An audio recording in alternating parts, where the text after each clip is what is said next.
Did you know that nearly every audit report you've ever read is based on a set of global rules called ISAs? Whether you're an auditor, a student, or just curious, understanding these standards is key to building trust in financial reporting. Let's break it down. Hi, I'm Jessica, and welcome to Audit ABCs with Jess, where we make auditing easier and more practical. In this video, we're covering the big picture: what international auditing standards are, who creates them, and why they matter in the real world. By the end, you'll not only know what ISAs are, you'll actually understand how they affect real audits globally.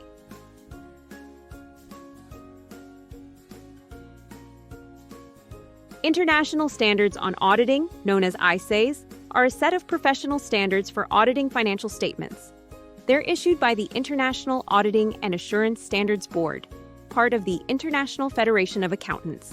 The IAASB regularly updates ISAs to address emerging issues, like technology in auditing. Think of ISAs like a global rulebook, keeping audits consistent whether you're in New York or Nairobi. Imagine you're investing in a company overseas. How do you know the financials are reliable?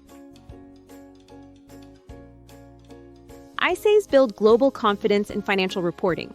They help auditors meet clear expectations, reduce the risk of audit failures, and serve as a benchmark for regulators assessing audit quality.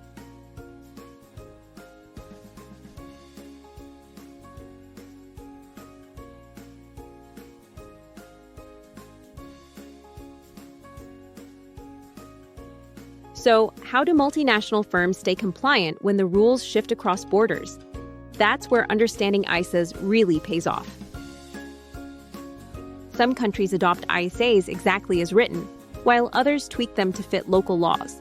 For example, the EU uses them across all member states, while the US has its own standards, GAAP, which are influenced by ISAS but still distinct.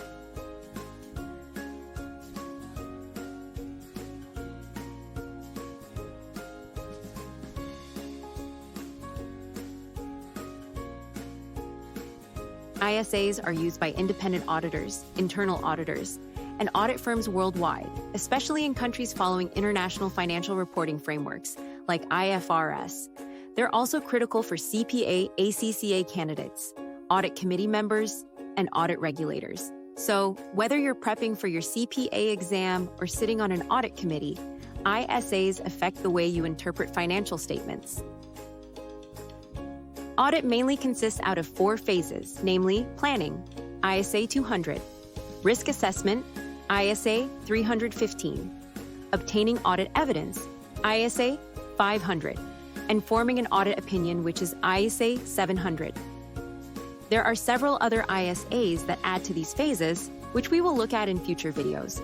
However, these are the core elements. Auditing is like being a detective solving a mystery. First, we plan the case, figure out what we're dealing with. Then we hunt for clues by spotting risky areas. Next, we collect the evidence, documents, interviews. Finally, we crack the case and deliver our verdict. Guilty or not guilty. Case closed. ISA 200 sets the overall objective of the independent auditor. The planning phase of an audit is all about getting ready to do the job properly.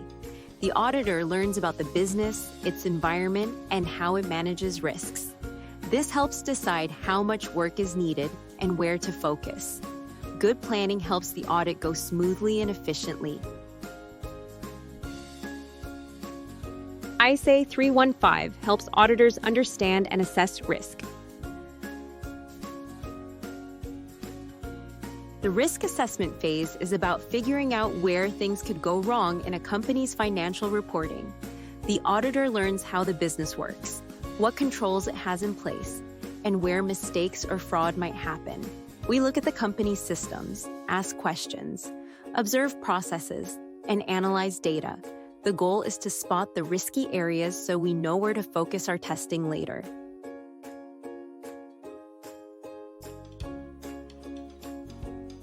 ISA 500 focuses on gathering audit evidence. Gathering audit evidence is like being a detective. We need solid proof. We don't just take a company's word for it. We dig into documents, ask smart questions, watch how things are done, and test the numbers. The goal? To make sure the story in the financials has real evidence behind it. No guesswork, just facts.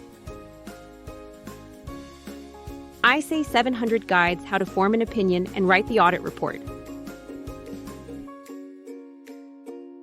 ISA 700 is the grand finale. After all the digging and testing, we give our verdict. Do the financial statements tell the truth? If all looks good, it's a thumbs up, a clean opinion. If not, we say what's wrong. It's like being a judge, only we're judging financial facts, not talent shows.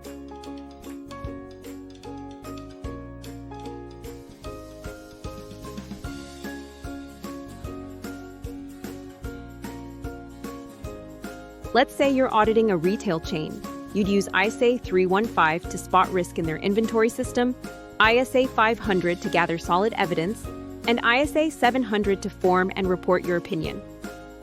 Did you know? With the rise of digital technology, new ISAs are being developed to address challenges like cybersecurity and the use of AI in audits, ensuring the standards stay relevant in a fast-changing world.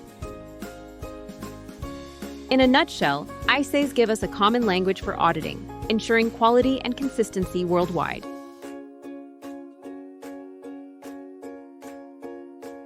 If you're working in auditing or studying it, understanding these standards is a must. If you found this helpful, like, subscribe, and click the bell so you don't miss our next episode, where we dive into ISA 200, the overall objective of the auditor. Have you worked with ISAs in an audit or studied them for an exam like ACCA? Share your experience in the comments. I might answer your questions in a future video.